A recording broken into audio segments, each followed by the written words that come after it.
Baik, bagus pertanyaannya. Bagaimana mentalkin orang yang sedang sakaratul maut? Kan gitu. Nah, kewajiban mentalkin orang yang sedang sekarat, hal tersebut ini berdasarkan oleh sabda Nabi Muhammad Shallallahu Alaihi Wasallam. Lakinu mautakum la ilaha illallah. Man kana akhiru kalamihi la ilaha illallah indal maut dakhala jannah yauman minaz zahab wa in asabahu qabla dzalika ma asabah. Talkinilah orang yang akan meninggal di antara kalian itu dengan ucapan la ilaha illallah. Barang siapa yang ucapan terakhir menjelang kematiannya kalimat la ilaha illallah, maka dia akan masuk ke surga pada suatu hari kelak. Meskipun sebelum itu dia ditimpakan berbagai siksaan yang harus dijalaninya. Gitu. Man mata wa huwa ya'lamu annahu la ilaha illallah dakhala jannah.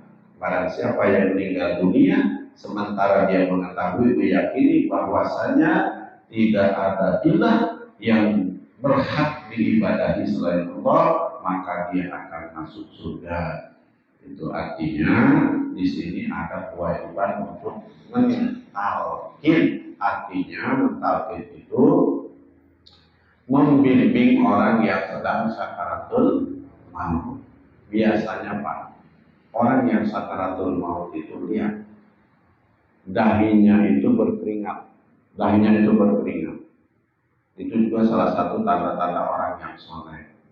Terus napasnya itu tersengal-sengal, dan biasanya lihat bibirnya itu kering, karena orang yang sedang sakaratul maut itu dia menahan hausnya luar biasa. Makanya kalau kita tahu orang yang sedang sakaratul maut, kasih minum, kasih air walaupun satu tegukan. Karena dia menahan haus. Lihat kalau orang yang sedang sakaratul maut, pasti bibirnya tuh langsung kering, kelihatan agak pecah-pecah.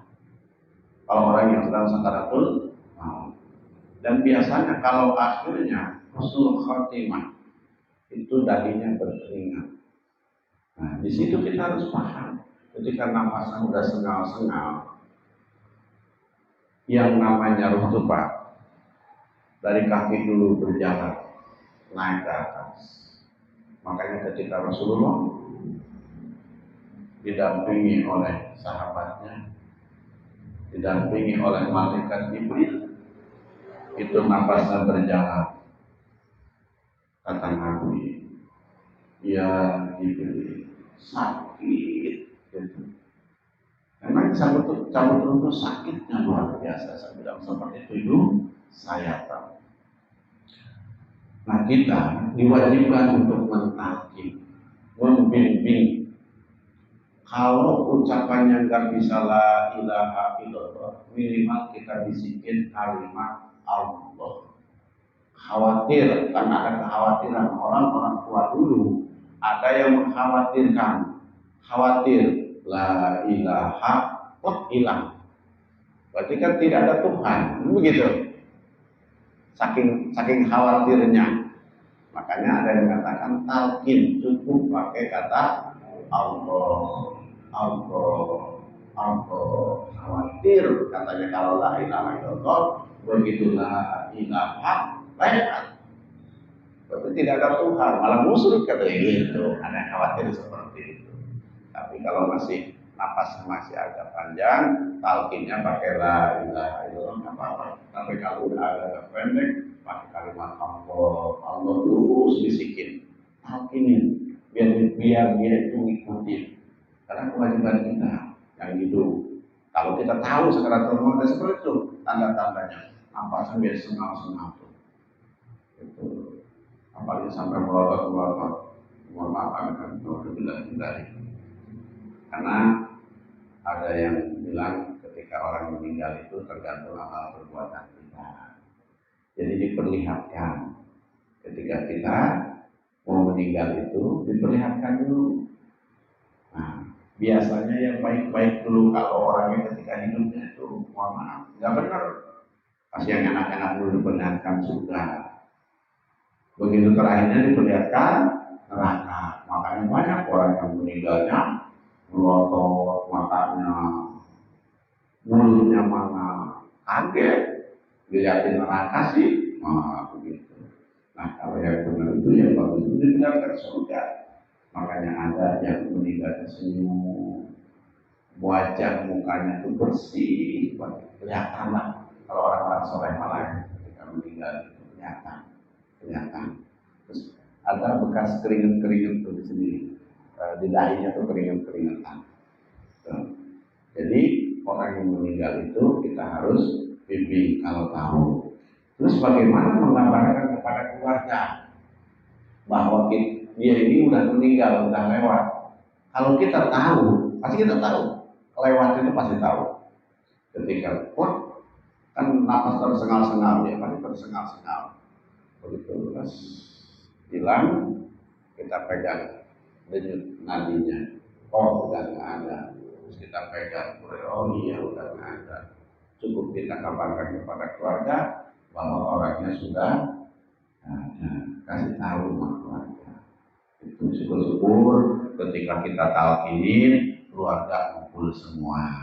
Kalau kumpul semua kan enak. Yang satu suruh baca Yasin, yang satunya suruh baca Tabarok, kan gitu enak keluarga kumpul. Ayo yang satu baca Yasin, yang satu baca Tabarok, yang satunya bisikin di telinganya la ilaha illallah atau Allah gitu.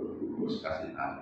Kita tahu ini, kita ya kalau kita tahu dia lagi sakaratul maut, apalagi orang tua kita subhanallah. Tata cara mentalkin orang yang salah. Jadi tata caranya anna Rasulullah sallallahu alaihi wasallam ada rajulan bin al-Ansar faqala ya khal qul la ilaha illallah faqala ashhadu an faqala bal khal faqala fakhir li an aqul la ilaha illallah faqala Nabi Muhammad sallallahu alaihi wasallam. Rasulullah SAW pernah menjenguk salah seorang dari kaum Ansor seraya membimbingnya, wahai paman, ucapkanlah la ilaha illallah. Orang itu bertanya, apakah paman dari pihak ibumu atau ayahmu?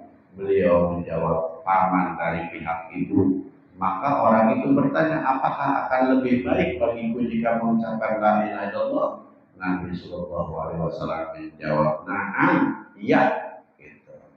Jadi Rasulullah pernah mentalkin orang yang sedang sakaratul maut dengan mengucapkan la ilaha illallah. Begitu.